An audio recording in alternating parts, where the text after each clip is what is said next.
السلام علیکم۔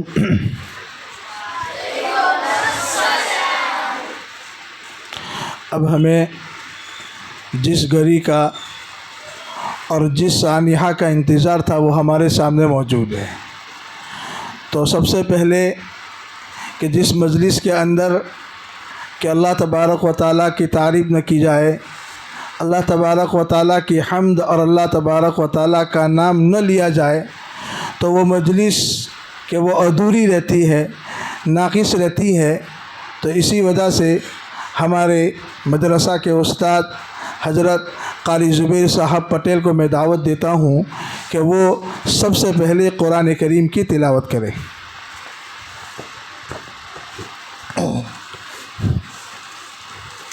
اعوذ باللہ من الشیطان الرجیم، بسم اللہ الرحمن الرحیم۔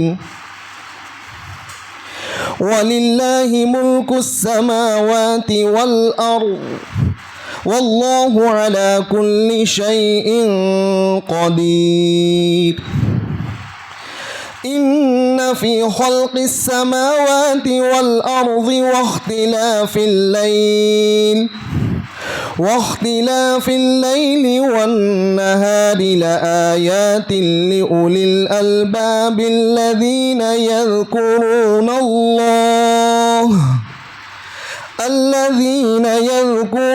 الله قياما وقعودا وعلى جنوبهم ويتفكرون في خلق السماوات والأرض ربنا ما خلقت هذا باطلا سبحانك فقنا عذاب النار ربنا إنك من تدخل النار فقد أخزيته وما للظالمين من أنصار صدق الله العظيم۔ ماشاء اللہ، اللہ تبارک و تعالیٰ ان کے پڑھنے کو قبول فرمائے اور اس قرات کے ذریعہ کہ اللہ تبارک و تعالیٰ کے اس مجلس کو روشن فرمائے۔ الحمدللہ وکفی وسلام علی عبادہ الذین اصطفی، اما بعد۔ اعوذ باللہ من الشیطان الرجیم، بسم اللہ الرحمن الرحیم۔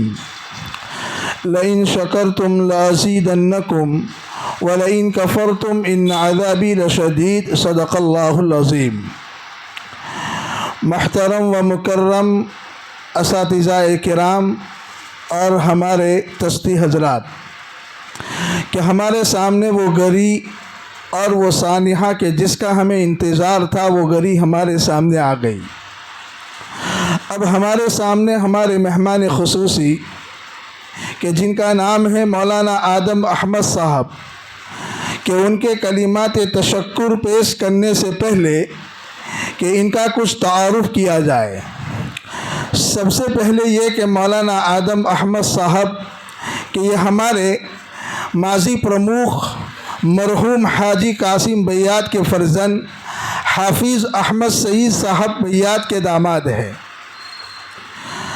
اب رسول اللہ صلی اللہ علیہ وسلم کی حدیث پر عمل کرتے ہوئے کہ تمہارے مردوں کے حسنات کو بیان کرو، ان کے اچھے اور بھلے کاموں کو بیان کرو، اس کی وجہ سے ان کی روح کو تسکین ہوتی ہے، ان کی روح کو ٹھنڈک پہنچتی ہے۔ تو ہمارے مرحوم حاجی قاسم بیات صاحب نے ایک لمبے عرصے تک ہماری مسجد، ہماری مدرسہ اور ہماری اسکول میں بڑی خدمت انجام دی، بلکہ مسجد اور مدرسہ کی عمارت بنانے میں اپنی ذاتی قربانی بھی دی، اور دور دراز ملکوں میں مدرسہ اور مسجد کی عمارت بنانے کے لیے کافی محنت کی، اور بڑی امانت داری سے اور ایمانداری سے اور عدل و انصاف کے ساتھ اپنی ذمہ داری ادا کی۔ اب میں اخیر میں دعا کرتا ہوں کہ اللہ ان کی ساری خدمات کو قبول کر کے ان کی مغفرت فرمائے اور ان کے درجات کو بلند کرے۔ اب ہمارے مہمان خصوصی مولانا آدم احمد صاحب کہ ان کا تعارف کرتے ہوئے اور کلمات تشکر پر اپنی بات ختم کرتا ہوں کہ مولانا آدم صاحب کہ ان کی پیدائش UK پرسٹن میں ہوئی اور ان کی ابتدائی و عصری تعلیم وہیں پر ہوئی اور حفظ و عالمیت کی تکمیل UK پرسٹن میں جامعہ علم والہدیٰ میں اور ابھی فی الحال خدمت جامع مسجد UK پرسٹن مدرسہ میں دے رہے ہیں اور وہی مدرسہ کے صدر و معلم بھی ہے اور مولانا کے با اخلاق بھی ہے اور با تواضع بھی ہے اور نرم مزاج بھی ہے اور خوش مزاج بھی ہے اور مولانا کہ یہ میرے سسرال کی جانب سے قریبی رشتہ دار بھی ہے اور ان کا ننیال کہ با اخلاق ہے، با عزت خاندان ہے، مہمان نواز ہے اور ان کی والدہ بھی بڑی نیک ہے۔ اب اخیر میں لم یشکر الناس لم یشکر اللہ پر عمل کرتے ہوئے مولانا آدم احمد صاحب کا کہ ان کا مدرسہ اور اراکین مدرسہ کی جانب سے تہہ دل سے شکریہ ادا کرتا ہوں کہ انہوں نے اپنے مختصر وقت میں ہماری دعوت پر لبیک کہتے ہوئے ہمارے یہاں حاضری دی۔ اللہ تبارک و تعالیٰ ان کے آنے کو قبول فرمائے اور ان کے علم میں اور ان کے عمل کے اندر برکت عطا فرمائے اور ان کے آنے کو رشد و ہدایت کا ذریعہ بنائے۔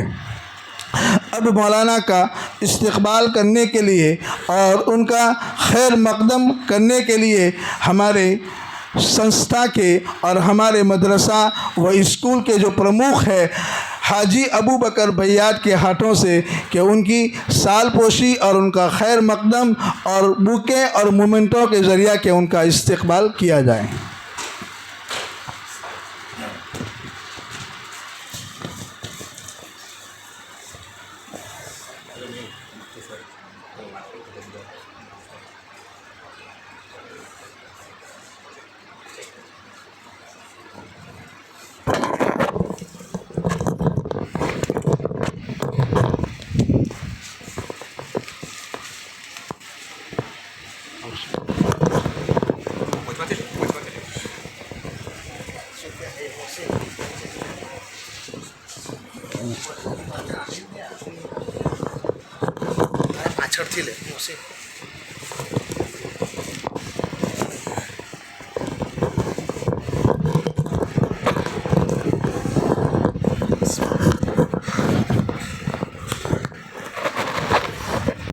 اب میں مولانا سے گزارش کرتا ہوں کہ مختصراً دعا پر اپنی مجلس کو ختم کریں۔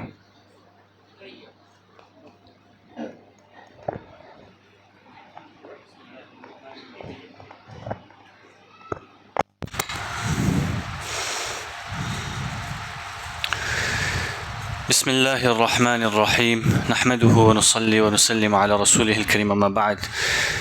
انشاءاللہ مختصر دعا کرنے سے پہلے میری یہ تمنا ہے کہ علماء کرام بھی حاضر ہے، طلباء بھی حاضر ہے، تو محدثین کے نزدیک ان کا ایک دستور ہے کہ ایک حدیث جس کو حدیث مسلسل بالاولیت اور اس کو حدیث الرحمہ بھی کہتے ہیں، تو الحمدللہ اللہ تعالیٰ کے فضل کے ساتھ کئی علماء سے یہ حدیث میں روایت کرتا ہوں عالی سند کے ساتھ، تو میں یہ چاہتا ہوں کہ حدیث شریف کی تلاوت کر کے تمام جو حاضر ہیں ان کو بھی اس حدیث شریف میں اجازت دے دوں۔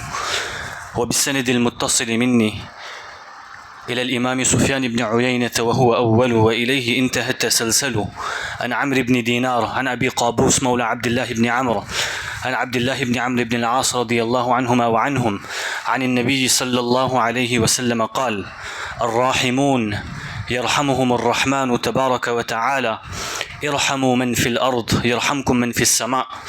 رواه أبو داود والترمذي ورواه البخاري في كتاب الكنى، وقيل إن البخاري رواه في كتابه الأدب المفرد، ولكن الحديث لم يوجد في النسخ المطبوعة اليوم، لا في النسخة الهندية ولا في النسخة المصرية ولا في النسخة المغربية، ولعل السبب في ذلك سقط وقع في النسخة الأصلية، وقيل إنه وهم من أحد القائلين، والله سبحانه وتعالى أعلم بالصواب وإليه المرجع والمآب. وفي رواية ارحموا ترحموا، کرو مہربانی اہل زمین پر خدا مہربان ہوگا عرش بری پر. وآخر دعوانا ان الحمد لله رب العالمين. بسم الله الرحمن الرحيم. الحمد لله رب العالمين، وأفضل الصلاة وأتم التسليم على سيدنا ومولانا محمد خاتم النبيين. أما بعد، رب اشرح لي صدري ويسر لي أمري واحلل عقدة من لساني يفقه قولي. اللهم إنا نسألك بأن لك الحمد لا إله إلا أنت الحنان المنان بديع السماوات والأرض يا ذا الجلال والإكرام يا حي يا قيوم. إنا نسألك اللهم صل على سيدنا ومولانا محمد وعلى آل سيدنا ومولانا محمد صلاة تنجينا بها من جميع الأهوال والآفات، وتقضي لنا بها جميع الحاجات، وتطهرنا بها من جميع السيئات، وترفعنا بها عندك أعلى الدرجات، وتبلغنا بها أقصى الغايات من جميع الخيرات في الحياة وبعد الممات، إنك على كل شيء قدير. اللهم صل على محمد كلما ذكرك الذاكرون، وصل على محمد كلما غفل عن ذكره الغافلون. اللهم اغفر لأمة سيدنا محمد صلى الله عليه وسلم. اللهم ارحم أمة سيدنا محمد صلى الله عليه وسلم. اللهم تجاوز عن أمة سيدنا محمد صلى الله عليه وسلم. ربنا آتنا في الدنيا حسنة وفي الآخرة حسنة وقنا عذاب النار. اللهم إنا نسألك من خير ما سألك منه نبيك محمد صلى الله عليه وسلم، ونعوذ بك من شر ما استعاذك منه نبيك محمد صلى الله عليه وسلم. أنت المستعان وعليك البلاغ، ولا حول ولا قوة إلا بالله العلي العظيم. جزا الله تعالى عنا نبينا محمد صلى الله عليه وسلم بما هو أهله. وآخر دعوانا أن الحمد لله رب العالمين. رحمتك يا أرحم الراحمين.